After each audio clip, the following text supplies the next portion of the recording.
friends, I want to make this video just to show you how to map something that's a little bit unusual.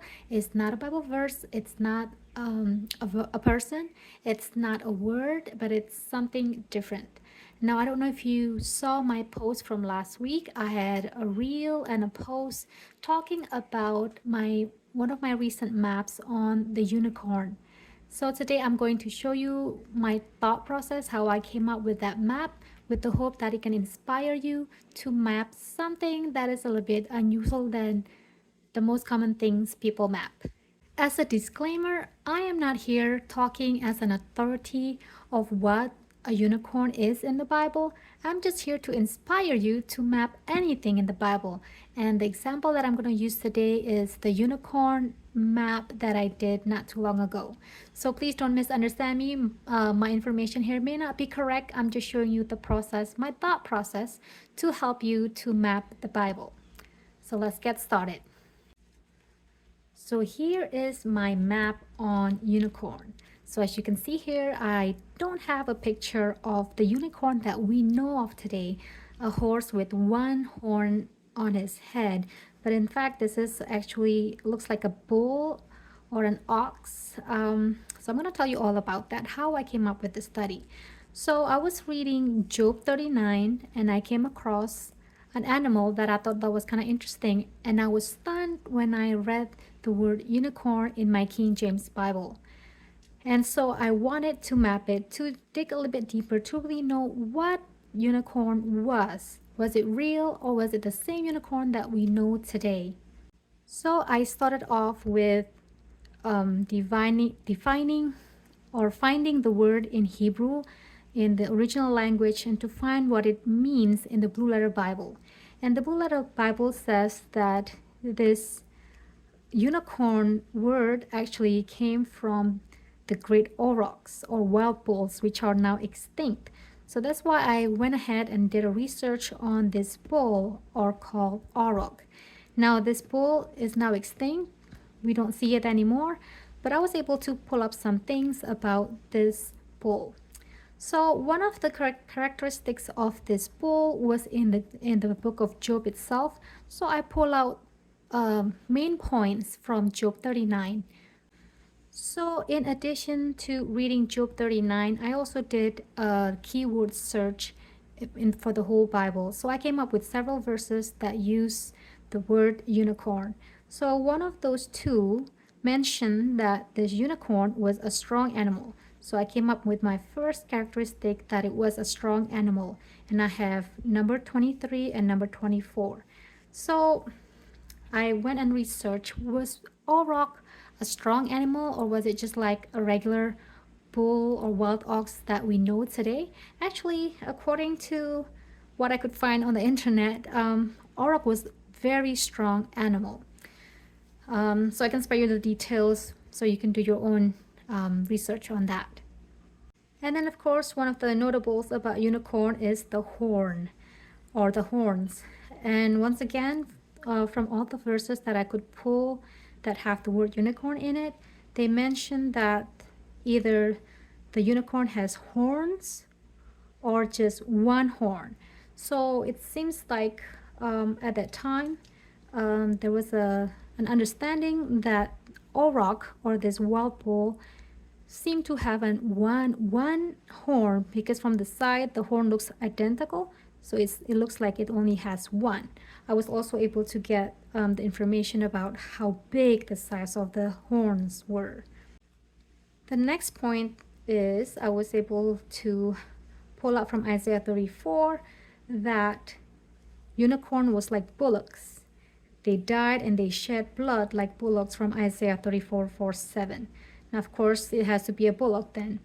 And then the next thing was that it was a wild animal. You could not tame it, you could not contain it, and you could not use it for farming or agricultural purposes. And then the next thing, according to Psalm 29, that the young of the unicorn skip like a calf.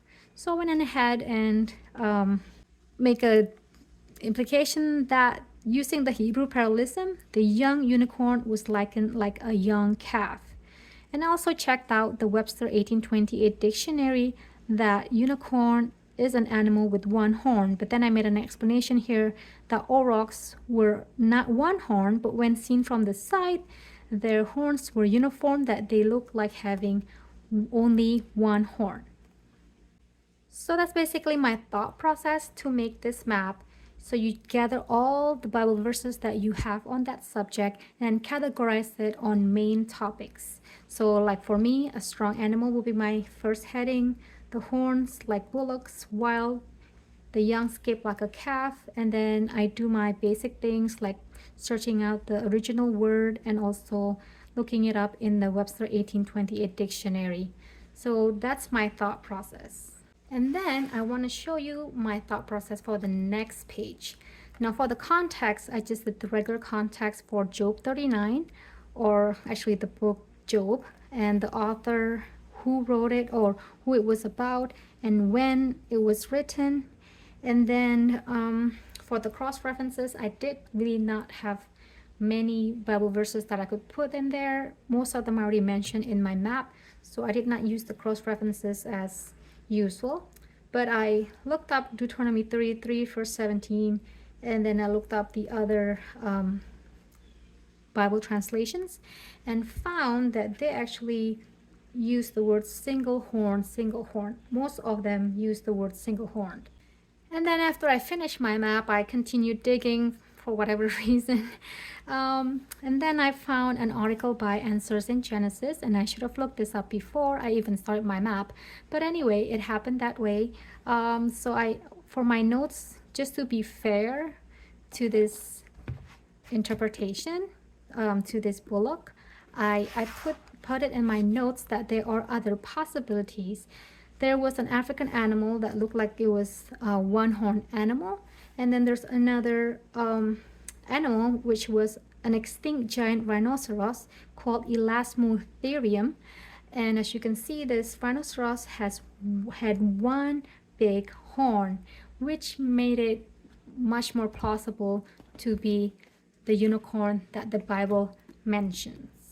So anyway, that's my thought process of how this unusual map came about, and I just want to inspire you once again to not be afraid and not be confined on one single thing to map in the Bible. You can it's very common for people to map a Bible verse, which is okay, and there's a great benefit to do that.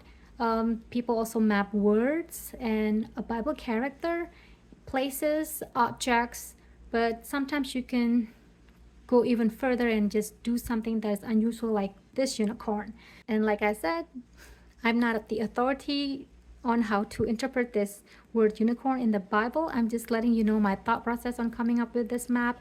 Now, this bull may not be the right interpretation. I don't know. It's still up for a debate.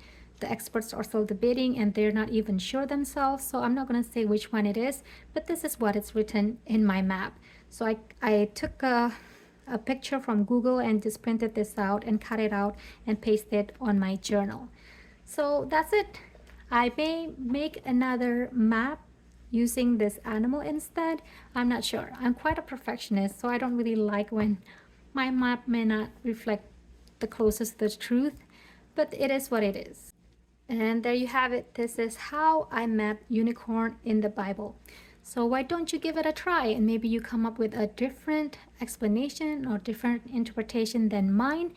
I want to see your map. I want to know your thought process, and if you have any questions, please put it in the comment below so I can answer them for you, or if not, you can message me on Instagram or Facebook.